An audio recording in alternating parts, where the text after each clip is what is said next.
ಅಂತೆ ಕನ್ನಡಿಗಳು ಇವೆಲ್ಲ ನೆಗೆಟಿವ್ ಮಾಡಿರುವ ಒಂದು ಷಡ್ಯಂತ್ರದ ಭಾಗ. ನೆಗೆಟಿವ್ ಸೃಷ್ಟಿ ಮಾಡಿರುವ ಒಂದು ಷಡ್ಯಂತ್ರದ ಭಾಗ. ಈ ತರ ಷಡ್ಯಂತ್ರವನ್ನ ಮಾಡ್ತಾ ಇದ್ದಾರೆ.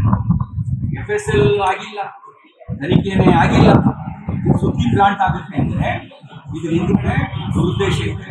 ಕೆಲವರು ತಮ್ಮ ಮಾನ ಉಳಿಸಿಕೊಳ್ಳಕ್ಕೆ ವಾಮ ಮಾರ್ಗವನ್ನು ಹಿಡಿದಿದ್ದಾರೆ. ಈ ತರದ ಪ್ಲಾಂಟ್ ಮಾಡಿಸೋದ್ರ ಮೂಲಕ ವಾಮ ಮಾರ್ಗವನ್ನು ಹಿಡಿದಿದ್ದಾರೆ. ಮತ್ತೆ ನಾನೊಂದು ಕಂಪ್ಲೇಂಟ್ ಪೊಲೀಸ್ ಸ್ಟೇಷನ್ 19ನೇ ತಾರೀಕು ರಾತ್ರಿ ಕೊಟ್ಟಿದ್ದೀನಿ. ಅದರಲ್ಲಿ ಹೆಸರಾಗಿ ಕೊಟ್ಟಿದ್ದೀನಿ. ನನ್ನ ಮೇಲೆ ಹಲ್ಲೆ ನಡೆಸಿದವ್ರು ಯಾರು, ಹಲ್ಲೆಗೆ ಕುಮ್ಮಕ್ ಕೊಟ್ಟವ್ರು ಯಾರು, ಎಲ್ಲ ಹೆಸರಾಗಿ ಕೊಟ್ಟಿದ್ದೀನಿ. ಇವತ್ತಿನವರೆಗೆ FIR ರಿಜಿಸ್ಟರ್ ಆಗಿಲ್ಲ. FIR ರಿಜಿಸ್ಟರ್ ಆಗಿಲ್ಲ ಅಂದ್ರೆ ಈ ದೇಶದಲ್ಲಿ ಸಂವಿಧಾನ ನನಗೊಂದು ಬೇರೆಯವರಿಗೊಂದು ಸಂವಿಧಾನ ಇಲ್ಲ, ನನಗೊಂದು ಬೇರೆಯವರಿಗೊಂದು ಕಾನೂನು ಇಲ್ಲ. ನನ್ನ ವಿರುದ್ಧ ಕೊಟ್ಟ ದೂರು ಕ್ಷಣ ಮಾತ್ರದಲ್ಲಿ FIR ಆಗಿದೆ. ನಾನು ಕೊಟ್ಟ ದೂರು FIR ಆಗಲ್ಲ ಅಂದ್ರೆ ಪೊಲೀಸರು ನಿಷ್ಪಕ್ಷಪಾತವಾಗಿ ವರ್ತಿಸ್ತಾ ಇಲ್ಲ ಅನ್ನೋದಕ್ಕೆ ಇದಕ್ಕಿಂತ ಸಾಕ್ಷಿ ಬೇಡ. ನಿಷ್ಪಕ್ಷಪಾತವಾಗಿ ವರ್ತಿಸ್ತಾ ಇಲ್ಲ ಅನ್ನೋದಕ್ಕೆ.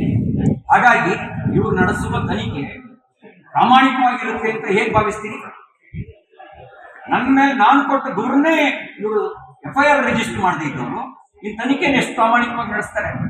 ಹಾಗಾಗಿ ನನ್ನ ಮುಖಭಂಗ ಆಗೋದನ್ನು ತಪ್ಪಿಸ್ಕೊಳ್ಳೋದಕ್ಕೆ ಸರ್ಕಾರದಲ್ಲಿರುವ ಕೆಲವರು ಅಡ್ಡದಾರಿ ಹಿಡಿದಿದ್ದಾರೆ. ನನಗೆ ವಿಶ್ವಾಸ ಇದೆ ಅಂತಿಮ ಜಯ ಸತ್ಯಮೇವ ಜಯತೆ. ಅಂತಿಮ ಜಯ ನನ್ನದೇ.